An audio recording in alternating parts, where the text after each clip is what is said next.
नमस्कार, स्वागत है आप सभी का। मैं हूं हिमांशु और आप देख रहे हैं हलचल इंडिया। बेबाक खबर तेज असर। आइए नजर डालते हैं आज की खबरों पर।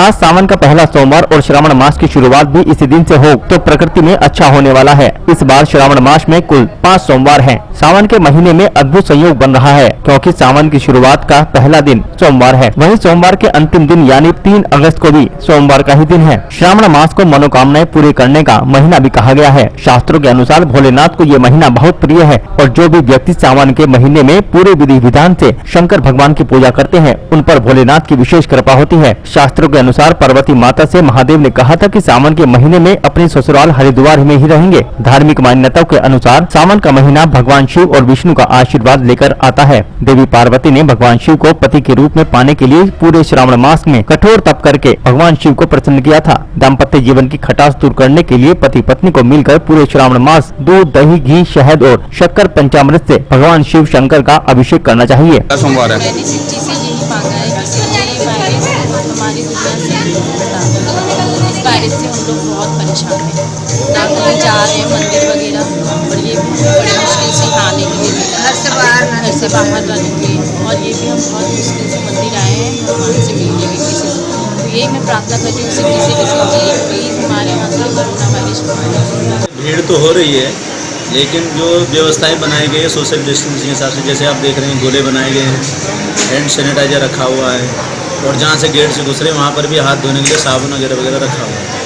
उसके बावजूद भी हमने मंदिर के अंदर 2 आदमी केवल रखे हुए दर्शन करने, 2 दर्शन करेंगे, आगे बढ़ते रहेंगे। इस तरीके से यहाँ व्यवस्था बनाई है। प्रशासन की तरफ से कैसी व्यवस्था है? प्रशासन की तरफ से ठीक व्यवस्था है। सिपाही लगे हुए हैं, अंदर भी हैं, बाहर भी लगे हुए हैं और नीचे गाड़ियाँ तो रुकी नहीं है, आपने देखी। क्या कुछ कहेंगे जैसे सावन में जो है कांवड़ मेला भी स्थगित कर दिया गया है, क्या कुछ कि लोगों से अपील करेंगे कि वो अपने घर में रह के ही जल चढ़ाएं, बाहर से ना आएँ?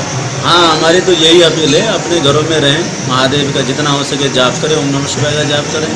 जहाँ मंदिर हो गांव के आसपास में या शहर के आसपास में वहाँ जल चढ़ाएं, ना कि कहीं कावड़ लेके जाएं, क्योंकि ये प्रशासन ने और ज़रूरी भी है इस समय, क्योंकि ये महामारी है, इस समय ये व्यवस्था होना जरूरी है। ये सभी का हित है, हमारा भी है, उनका स्वयं का भी है। तो मैं मानता हूँ ये ठीक किया सर।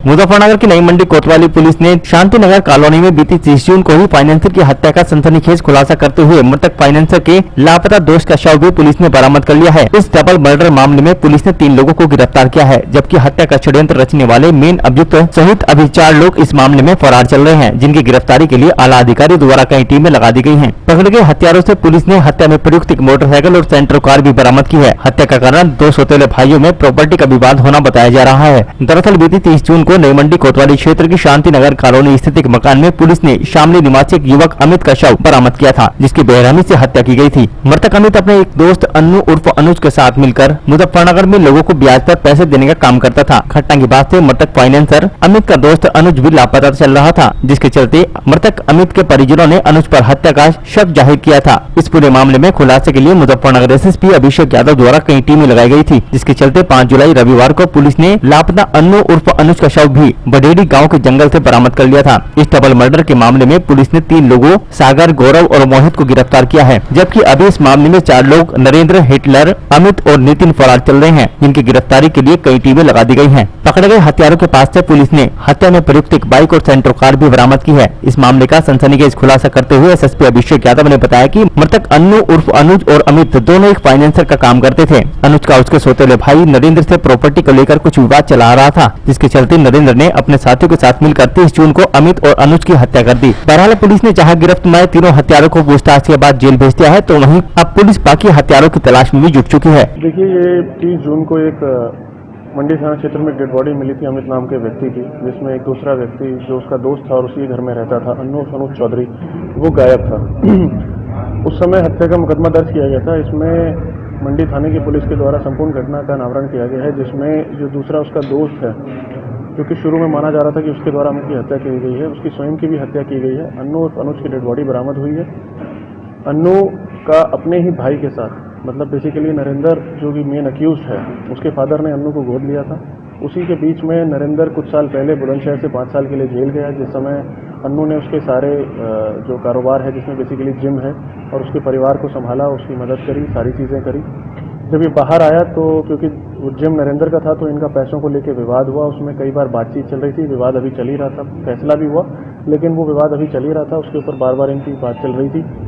और इस चीज़ को लेके कि भविष्य में, क्योंकि नरेंद्र का ये मानना था कि अन्नू उसकी प्रॉपर्टी का भी हिस्सा मांग सकता है, इन चीज़ों को देखते हुए नरेंद्र के द्वारा पूरी घटनाक्रम को प्लान किया गया। इसमें नरेंद्र ने 6 अभियुक्तों का अपने साथ इस्तेमाल किया, जिसमें से 3 अभियुक्तों को पुलिस ने गिरफ्तार कर लिया है, जिसमें एक व्यक्ति गौरव नाम का जो है वो मोटरसाइकिल पे घटना करते समय गया, उसने दरवाज़ा खटखटाया, दरवाज़ा खुलवाया अन्नू और अमित से। उसके बाद नरेंद्र और उसके साथियों ने जाके अंदर दोनों की हत्या करी। हत्या करने के बाद, ये दिन की बात है 12 बजे की, उसके बाद रात्रि में वापस आके अन्नू की डेड बॉडी को ले जाके इन्होंने गांव बढ़ेड़ी के पास अपने एक और साथी सागर से मिलकर छुपा दिया, ताकि पुलिस को व इसके परिवार को व अन्य लोगों को ये शक हो कि अन्नू के द्वारा अमित की हत्या करी गई है, जबकि उस विवाद के कारण इन दोनों की हत्या नरेंद्र व उसके साथियों के द्वारा की गई है।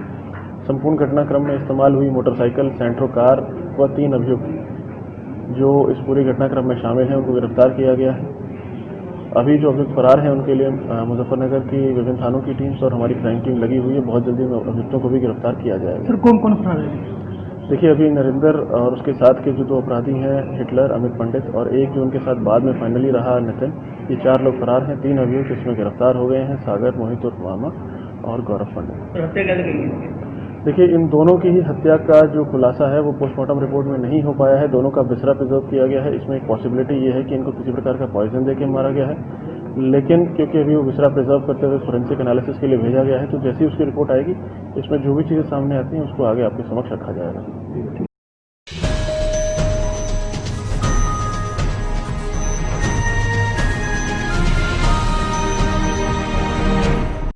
कोविड-19 महामारी के चलते सरकार द्वारा जहां एक और कावड़ यात्रा रद्द कर दी गई है, वहीं दूसरी ओर सोमवार से शुरू होने वाले सावन माह में नगर व देहात क्षेत्र के करीब 70 मंदिर पर रविवार को नोटिस छपवाकर बंद रखने के आदेश जारी किए गए हैं। इस बार सावन माह में श्रद्धालुओं को घर पर रहकर ही महादेव का जलाभिषेक करना होगा। राष्ट्रीय राजमार्ग पर स्थित दुर्वासा ऋषि के समय से सिद्धपीठ फिरोजपुर महादेव के सोमवार के दिन कपाट बंद कर दिए गए, जिसके द्वारा दूर दूर से आए श्रद्धालुओं को मंदिर परिसर के बाहरी कपाट पर बंद होने के कारण बाहर से ही वापस लौटना पड़ा।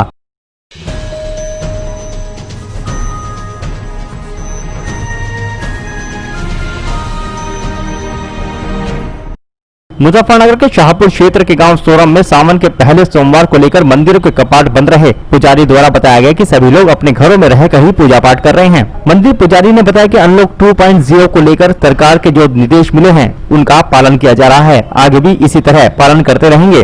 जैसे कि आज सावन का पहला सोमवार है, उसे लेकर मंदिर के कपाट बंद रहे। पुजारियों ने खुद की पूजा, गांव से कोई भी आदमी पूजा करने के लिए मंदिर नहीं पहुंचा है।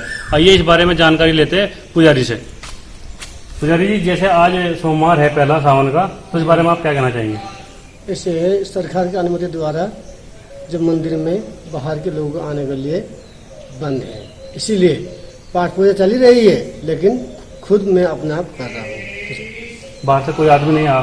बाहर से अगर आदमी आने चाहते हैं लेकिन हम आने देते नहीं, क्योंकि सरकार की अनुमति है ही नहीं। जी, तो आप लोग खुद ही पूजा करते हैं यहाँ पे? हाँ जी, हम खुद पूजा करते हैं।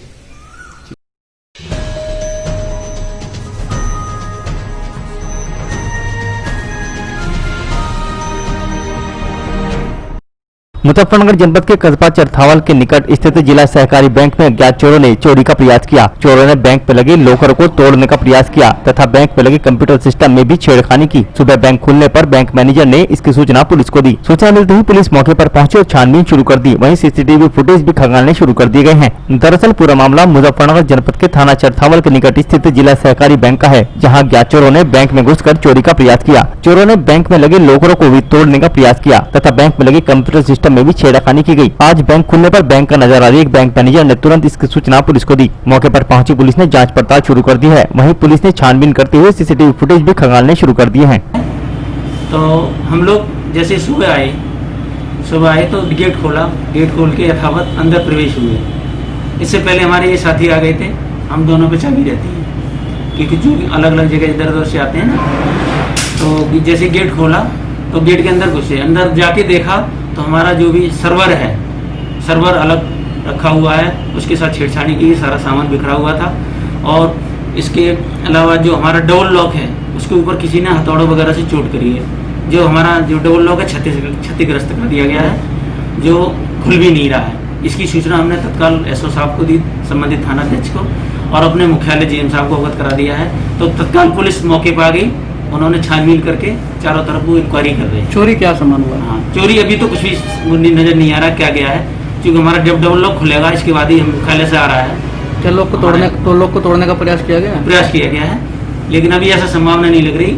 अभी आगे देखेंगे, हमारी अलमारी खुली पड़ी है, उसमें कोई फाइल वगैरह तो नहीं गई है, वो चेक करके अभी देखेंगे। ये स्थिति है। तो हमारे पुलिस ने काफ़ी मदद की है, तुरंत ही जैसे फ़ोन किया तुरंत आगे पूरी टीम इनकी।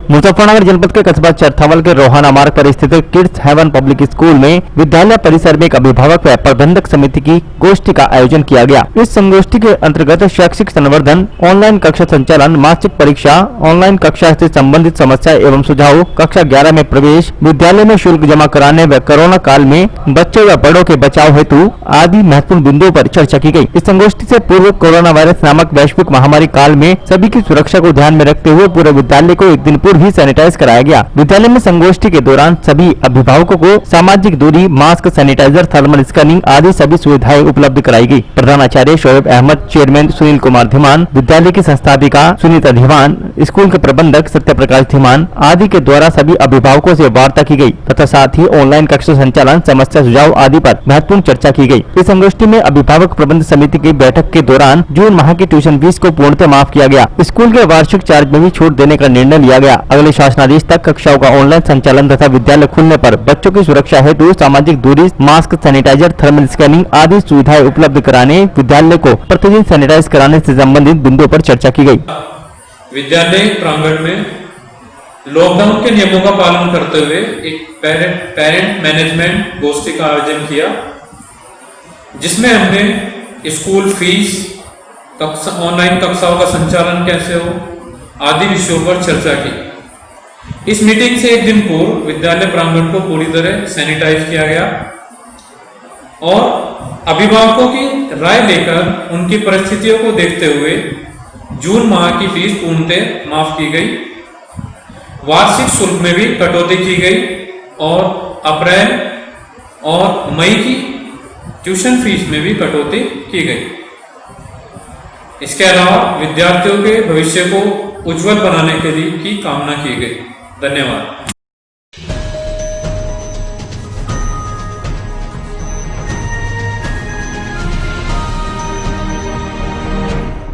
मुजफ्फरनगर जनपद के चरथावल कस्बे में समाजवादी पार्टी के कार्यकर्ताओं ने वरिष्ठ सपा नेता बॉबी त्यागी के नेतृत्व में साइकिल रैली निकालते हुए नगरवासियों को आह्वान पत्र वितरित किए। मुजफ्फरनगर जनपद के चरथावल कस्बे व चरथावल देहात में सपा कार्यकर्ताओं ने वरिष्ठ सपा नेता बॉबी त्यागी के नेतृत्व में साइकिल रैली निकालते हुए नगरवासियों को आह्वान पत्र भेंट करते हुए सपा सरकार की उपलब्धियां गिनाते हुए अपील की है कि आगामी 2022 में समाजवादी पार्टी के राष्ट्रीय अध्यक्ष अखिलेश यादव के नेतृत्व में सरकार बनाना है। उन्होंने वर्तमान सरकार पर कटाक्ष करते हुए कहा कि आज प्रदेश का हर वर्ग हल्कान परेशान है, भ्रष्टाचार चरम सीमा पर है, कानून व्यवस्था की स्थिति बद से बदतर हो चुकी है। ऐसे में हम समाजवादियों की जिम्मेदारी बढ़ जाती है कि हम सभी एकजुट होकर आह्वान पत्र घर तक पहुंचाएं। आज फिर वही अभियान जारी है।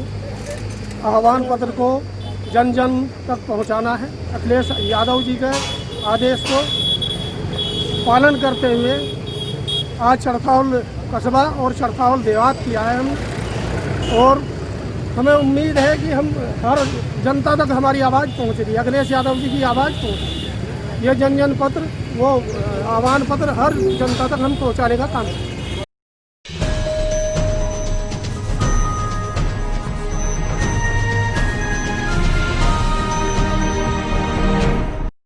मुजफ्फरनगर जनपद के विकास खंड चरथावल के गांव बिरालसी में किसानों की एक पंचायत संपन्न हुई, जिसमें बड़ी संख्या में किसानों ने भाग लिया। पंचायत में किसानों ने अमरीश पुंडीर को अपना प्रत्याशी घोषित किया। दरअसल मुजफ्फरनगर जनपद के विकास खंड चरथावल के गांव बिरालसी में आगामी 4 अगस्त को होने वाले रोहाना गन्ना समिति के चुनाव पर किसानों की एक बैठक का आयोजन किया गया, जिसमें सभी किसानों ने अपने विचार व्यक्त करते हुए अमरीश राणा को प्रत्याशी बनाते हुए अपना समर्थन किया। पंचायत में किसानों ने कहा कि अमरीश राणा द्वारा गन्ना किसानों की लड़ाई काफी लंबे समय से लड़ी जा रही है। वह गन्ना किसानों को न्याय दिलाने का कार्य, चाहे बेसिक कोटा न जोड़ने की समस्या हो या गन्ना सर्वेक्षण की या फिर किसानों से जुड़ी समस्या हो या छोटी से छोटी गन्ना किसानों की कोई भी समस्या हो, जनपद व मंडल के अधिकारियों के समक्ष प्रमुखता के साथ रखते हैं। लॉकडाउन के नियम का पालन करते हुए यह पंचायत संपन्न हुई, जिसमें तय किया गया कि अमरीश राणा गन्ना समिति का चुनाव लड़ेंगे। ग्रामीणों ने अमरीश राणा से आशा व्यक्त की है कि वह जनप्रतिनिधि बनने से एक बेहतर सुदृढ़ न्याय हित की प्रक्रिया गन्ना किसानों को आगामी गन्ना सत्र में देखने को मिलेगी, क्योंकि वर्तमान में बिना जनप्रतिनिधि के ठाकुर अमरीश राणा द्वारा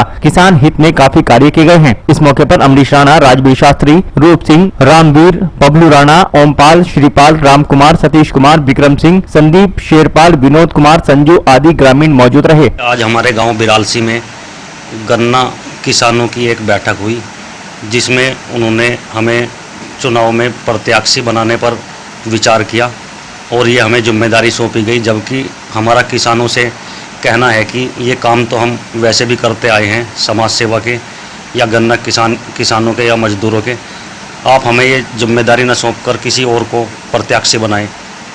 इस पर गांववासी नहीं माने, तो हमने भी निर्णय लिया कि जो गांव समाज चाहेगा हम उस चीज़ से पीछे नहीं हटेंगे। धन्यवाद।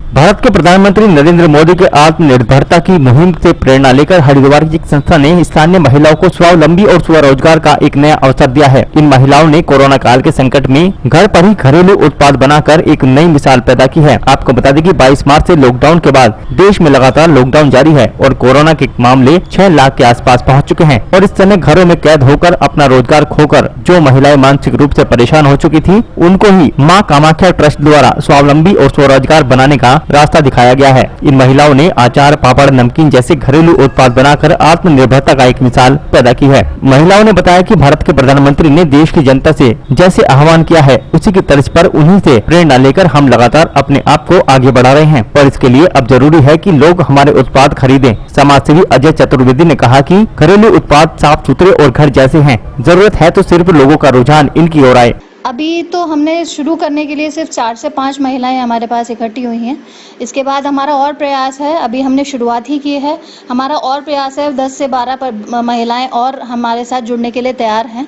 हम उन्हें और जोड़ेंगे। और बेसिकली क्या है कि महिलाएं पूरे दिन, ये महिलाएं जो हैं पूरे दिन काम नहीं कर सकती हैं बाहर जा कर के, क्योंकि इनके साथ परिवार की थोड़ी सी पाबंदियां हैं। तो अपना कम समय देकर से 2 से 2.5 घंटा 3 घंटा दे करके, जो दोपहर का समय होता है 2 से 5 बजे का समय, जिस समय ज़्यादातर महिलाएं आराम करती हैं, हम वो समय इस्तेमाल करके इनसे सामान, इनका प्रोडक्ट्स हम लोग तैयार करवा रहे हैं, जिससे इनका भी रोज़गार थोड़ा सा इन्हें मिले और इनका समय सही तरीके से इस्तेमाल हो। आज हमने इस टाइम जो लॉकडाउन में सब लोग बेरोजगार हो चुके हैं बुरी तरीके से, किसी के पास खाने तक के पैसे नहीं हो पा रहे हैं, घर घर में दिक्कत आ रही है, काम धंधे लोगों के ख़त्म हो चुके हैं। तो हमने कुछ ऐसी महिलाओं को इकट्ठा किया जो बहुत ही परेशान थी, दिक्कत में थी। तो जो भी उनके अंदर टैलेंट था, हमने उन्हें जोड़ा और एक अपनी ट्रस्ट, माँ कामाख्या ट्रस्ट के सौजन्य से एक महिला ग्रामोद्योग का आरंभ किया है उसे, जिसमें महिलाओं से हमने कई तरह के प्रोडक्ट्स वगैरह, अचार, मुरब्बा, सेवइयाँ वगैरह, पापड़ वगैरह, चिप्स वगैरह, जो भी उन्हें और भी चीज़ें आती हैं, वो सब चीज़ें हम बना करके उन्हें हम सेल करेंगे, जिससे उनको कुछ रोज़गार मिल सके और इस टाइम जो कठिन घड़ी इस टाइम आ रखी है सबके आगे, उससे वो निभर सकें और कुछ आत्मनिर्भर बने अपने आप में और आगे बढ़ें। नैना शर्मा। हमने मट्ठी और सेवियाँ, अचार, हींग का अचार और जवे, ये सब चीज़ बनाई हैं। कामाख्या ट्रस्ट के अंतर्गत हम लोग बना रहे हैं। जैसे हमारी महिलाएं, कॉलोनी की महिलाएं जिनके हस्बैंड बाहर जाने को अलाउड नहीं करते थे, उनको रोजगार दिलाने के लिए माँ कामाख्या ट्रस्ट ने बहुत अच्छी पहल करी है, जिसे जिनको ज़रूरतमंदों को सामान मिलेगा ही, पर ये जो खाली महिलाएं उनको भी रोजगार मिलेगा। जैसे हमारे प्रधानमंत्री श्री दामोदर मोदी जी ने एक वो बोला है कि आत्मनिर्भर बनो। तो जैसे कोरोना वायरस चल रहा है, लॉकडाउन के अंतर्गत सबके काम ठप हो रखे हैं, रोजगार कोई भी कुछ नहीं कर पा रहा है, तो ये बहुत अच्छा काम है कि हम लोग घर बैठे अचार पापड़ इसके काम के माध्यम से रोजगार भी हमको मिल रहा है और थोड़ी जो इनकम है वो भी घर आ रही है।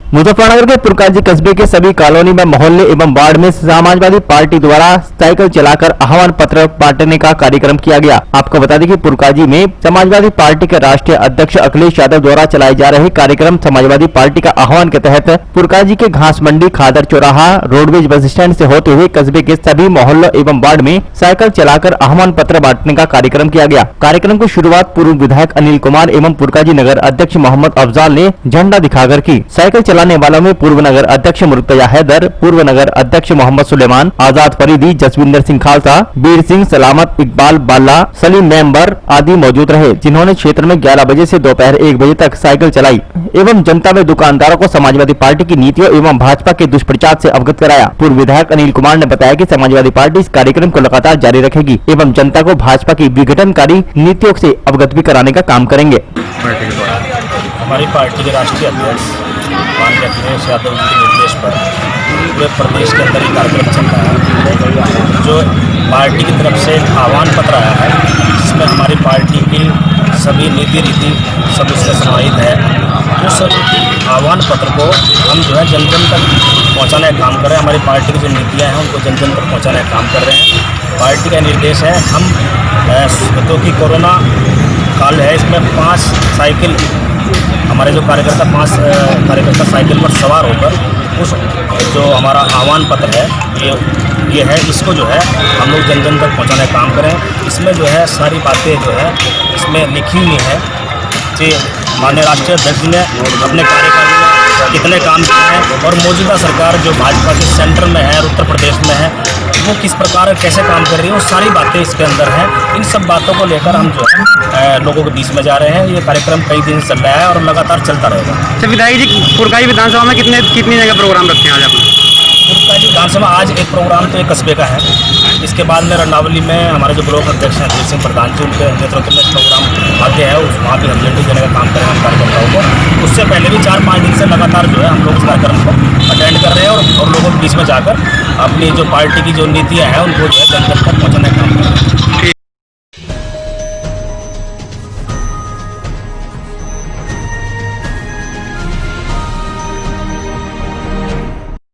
राष्ट्रीय सामाजिक न्याय कृति मंच के प्रदेश अध्यक्ष राव नसीम अहमद ने एक विज्ञप्ति के अनुसार अवगत कराया है कि प्रदेश कार्यकारिणी समिति के कुछ पदाधिकारी निष्क्रिय हैं, जिसके कारण समाज कल्याण में बाधा आ रही है। इसके चलते प्रदेश कार्यकारिणी में परिवर्तन किया जाना है। प्रदेश अध्यक्ष द्वारा कार्यकारिणी में संशोधन के प्रस्ताव को राष्ट्रीय अध्यक्ष ने स्वीकार कर लिया है। प्रदेश अध्यक्ष के अनुसार शीघ्र ही प्रदेश कार्यकारिणी में जिला देहरादून कार्यकारिणी की भी घोषणा की जाएगी। प्रदेश में सामाजिक न्याय कीर्ति मंच की ओर से जो सामाजिक कार्य किए जाते हैं वो प्रगति से पूरे समय पर किए जा सकें और गरीबों को, शोषित दलितों को, पिछड़ों को उसका लाभ मिल सके। हमारे बहुत जो गरीब समाज है वो बहुत प्रभावित हुआ है। यहाँ तक है कि कई जगह मैंने देखा है कि जैसे हमारे बार्बर की दुकान थी, नाइयों की दुकान है, जो सड़क पे बैठ कर के जूते तैयार करने वाले लोग हैं, उनके सामने भुखमरी सामने है उनके। और आपका जो लेबर तबका है, जैसे राज मिस्त्री हो गए, मजदूर हो गए, जो लोकल यहाँ के हैं, उनका बहुत बुरा हाल है, क्योंकि कोई निर्माण कार्य सब बंद है। मजदूरी से जुड़े हुए थे, जो सड़कों पे जो दफ्तरों में लोग काम करते थे, जो मजदूर काम करते थे, नदियों में काम, सब बहुत परेशान है, बहुत ही दुखी हैं। उनको तो यहाँ तक कि कुछ लोगों ने ई रिक्शा टाइप इस तरीके से अपने रोजगार के संसाधन जुटा रखे थे, बैंकों से लोन लिया हुआ था, वो किस्तें नहीं गई। और सुना है मैंने कि बैंक अब जो है उनसे ब्याज भी वसूल करने जा रहा है। बड़े शर्म की बात है। हम लोगों ने अब इसमें एक मीटिंग तुरंत प्रदेश के संगठन के हम लोग बुलाने जा रहे हैं और उसमें हम जिले की जो कमेटी है उसका भी गठन करेंगे जल्दी से जल्दी और प्रदेश की मीटिंग बुला करके हम सब इन समस्याओं को लेकर के प्रशासन को अवगत कराएंगे। ये हमारा सोच है और ऐसा हम करने जा रहे हैं।